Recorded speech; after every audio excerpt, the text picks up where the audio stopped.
Bismillahirrahmanirrahim. Sesungguhnya orang-orang yang membaca kitab Allah atau Al-Quran, dan orang-orang yang mendirikan sholat, orang-orang yang menginfakkan sebagian dari apa yang kami karuniakan kepada mereka dalam keadaan sembunyi-sembunyi dan dalam keadaan terang-terangan, mereka mengharapkan perniagaan yang tidak mungkin rugi, sehingga Allah Subhanahu wa Ta'ala akan menyempurnakan bagi mereka upah ataupun pahala mereka, dan Allah menambahkan bagi mereka sebagian dari karunia-Nya. Sesungguhnya Allah Maha Pengampun lagi Maha Menghargai. Teman-teman sekalian, di dalam ayat ini Allah Subhanahu wa Ta'ala menjanjikan banyak hal kepada orang yang berinfak.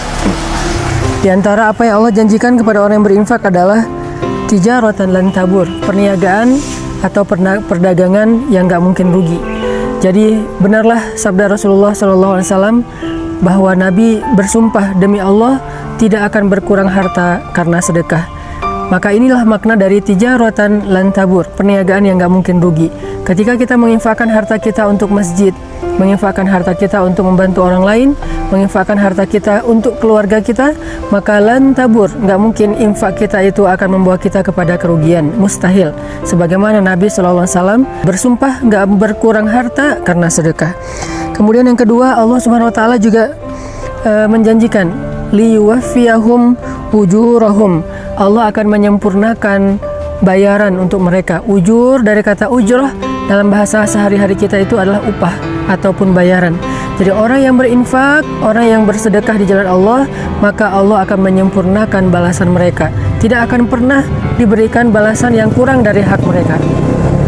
Kalau mereka berinfak dengan angka 1, maka Allah akan menyempurnakan balasan 700 kali lipat minimal.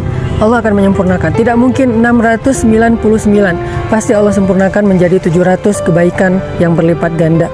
Kemudian yang ketiga, Allah menjanjikan wa yazidahum min fadlih, dan Allah akan menambahkan untuk mereka fadlun, anugerah karunia dari Allah yang tidak disebutkan secara spesifik apa bentuknya.